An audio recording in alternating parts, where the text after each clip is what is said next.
Right, OK, get in touch here on Good Morning Transfers with the hashtag Transfer Talk, especially Tottenham fans now, because we're talking about you and a potential sensational return of Christian Eriksen. What do we know, Ade? Yeah, it would be sensational indeed. Look, you know that Christian Eriksen has fallen out of favour with Antonio Conte and Inter Milan, and Spurs would be open to a loan move in the right circumstances. Those circumstances, I guess, being a loan fee and possible wage demands as well.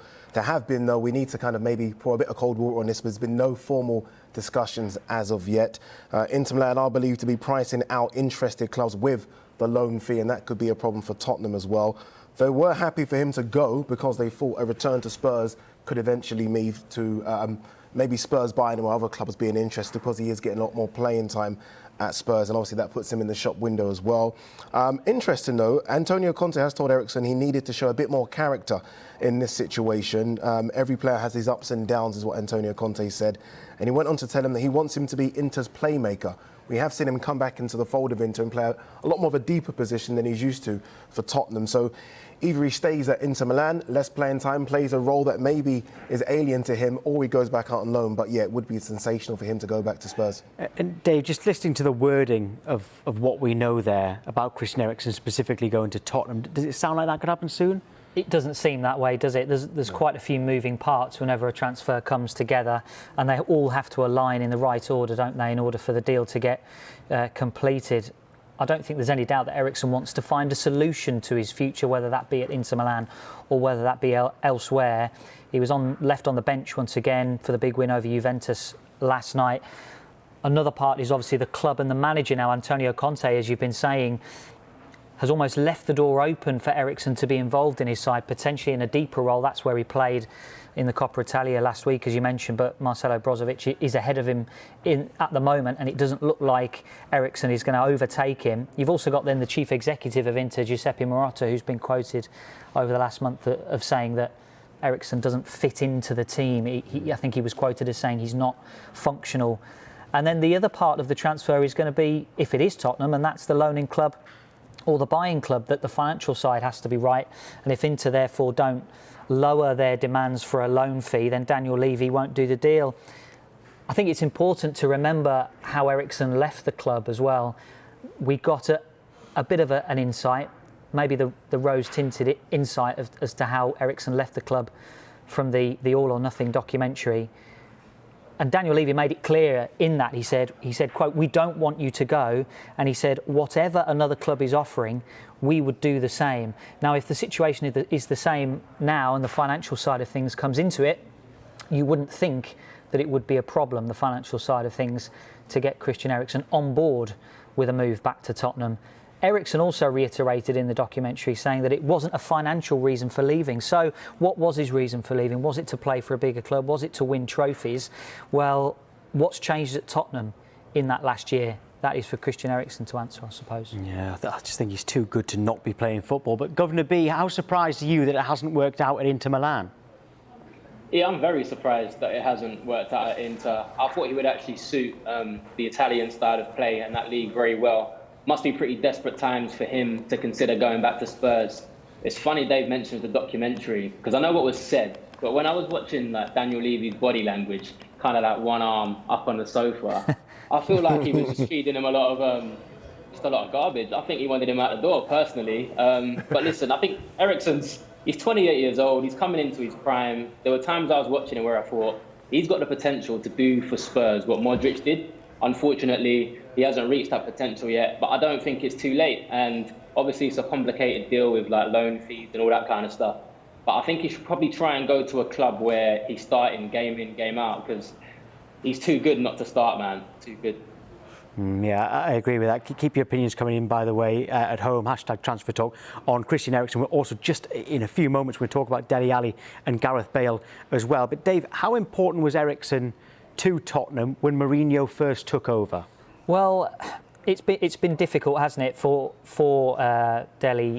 Christian Eriksen and Jose Mourinho, because in the background throughout the whole of that time was the fact that Christian Eriksen wanted to leave, and that is why he was unable really to get the minutes, and perhaps that was what some people pointed out as the reason why he couldn't recapture the previous form was because he was unhappy. You'll see there 10 games under Jose Mourinho, 3 starts and just 1 goal and 1 assist, and that is obviously not at the level that he was in previous years. So will he be able to recapture that form? He's not managed to do it at Inter Milan, whether that's down to the coach, whether that's down to him and his potential issues settling in over in Italy. We've talked previously about the issue, the language barrier, and getting into that team as well. So he didn't do that well under Jose Mourinho. So it'd be interesting to find out the manager's opinion when it comes to bringing him back. OK, so that's Christian Eriksen. What about a player who is still at Tottenham, and that is Dele Alli? What about his future, right?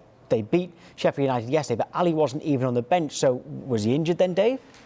No, he wasn't injured. He's fully fit, and it wasn't an injury-related absence. PSG remain interested, as we've been telling you here on Sky Sports News. Now, Tottenham have consistently said that they don't want to let Dele Alli go. They took the same approach when Tanguy Ndombele was struggling for game time, struggling to impress Jose Mourinho, and he has eventually won Jose Mourinho over, and the manager was quite pointed in his quotes yesterday, wasn't he? After the game against Sheffield United, he says, "With me, the door is always open. Even after a difficult period last season, the door is always open when a player wants to come in the direction of the team," Mourinho says. "The team is on the other side of the door. If the player wants to walk through the door, it's open." Now, he was talking about Ndombele there, but it's pretty obvious that you can tie those quotes together with Dele Alli as well. Now, Jose Mourinho hinted last week that Dele Alli wasn't happy. I think it's fair to say that he wouldn't be happy with not playing. And the situation, if it does resolve itself, will obviously have to get the go-ahead of Daniel Levy and Tottenham. We know that the player wants to have regular first-team football. He's got a contract until 2024, so it all seems like it's in Tottenham's hands at the moment. Governor B, the thing is, Dele Alli isn't playing so much this season, so do you expect him to be a bit more in demand? I am surprised more clubs are not coming in for him, but at the same time I'm not, because I think if you're like Europa League and below, you almost think, he'd never come to us. He's too good. Wages may be a bit high. But if you're like a top 4 club, maybe because he hasn't been playing a lot, you're thinking, no, we won't go for him. But I think he's a fantastic player. I'm not a fan of the way Mourinho's treated him. I must admit, I don't blame Dele Alli for being upset. And I think he should be allowed to go to PSG because he's a terrific player. He maybe isn't making these long bursting runs that Mourinho maybe looks for in the likes of Sissoko and what he's trying to make Ndombele do. But I think Dele Alli he's got the minerals to create moments of brilliance. And maybe he's not consistent enough, but unless you're Ronaldo or Messi, every football player could probably be more consistent. It's not like they bought him for 80 million. I think he should be allowed to go and prove himself in the French league. Ade, what do you think would be best for Ali right now? Anywhere but Spurs right now.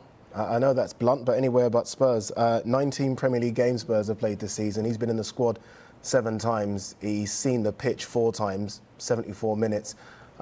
Dave mentioned Ndombele there as someone that has kind of changed the mindset of Mourinho in terms of Mourinho was digging him out as well, and then he's obviously got back into the squad. He played a lot more than 74 minutes, even when Mourinho was digging him out.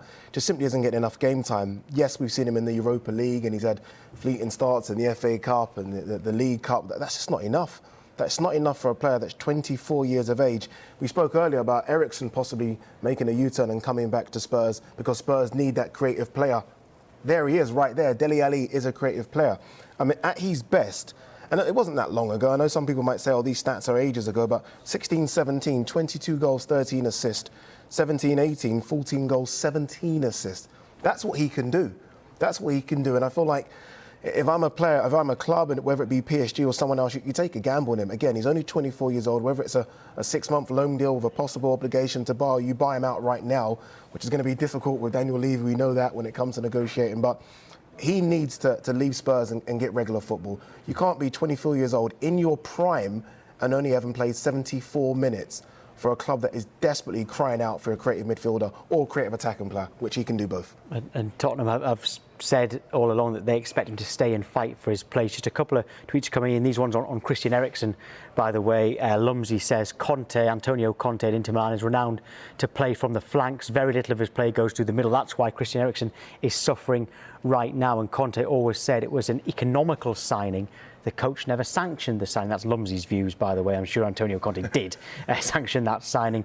Someone else here saying many pointed to Eriksen's intention to leave Tottenham for his unsure performance levels. There's evidently more reasons, seeing his struggles have continued at Inter Milan. We haven't talked about Gareth Bale yet, so I'm going to come to you, Governor B, about him, because Jose Mourinho has said that there are currently no discussions about extending Bale's loan deal.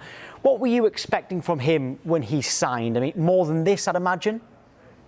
Oh, you're killing me now, man. As a West Ham fan, asking me so many Spurs-related questions. But Gareth, you know what's funny about Gareth Bale, right? In the WhatsApp group chat, all the Spurs fans were getting so excited that he was coming back. They was probably expecting something reminiscent of when Henry came back at Arsenal, slotted it into the far corner in his first game. But it just hasn't happened. And the WhatsApp group chat's got quieter and quieter since then, man. I feel for Bale. It's almost like he's been space jammed. He's lost his powers. He can't really run. And we've come a long way from when he ended Maicon's career. I think Maicon's playing in like the 4th division or something like that in, is it France or Italy? And it's just not happening. And I think he'll probably be looking towards China or something next season, because he's not getting rated by Zidane. He's not getting rated by Mourinho. His wages are really, really high. Where can he go?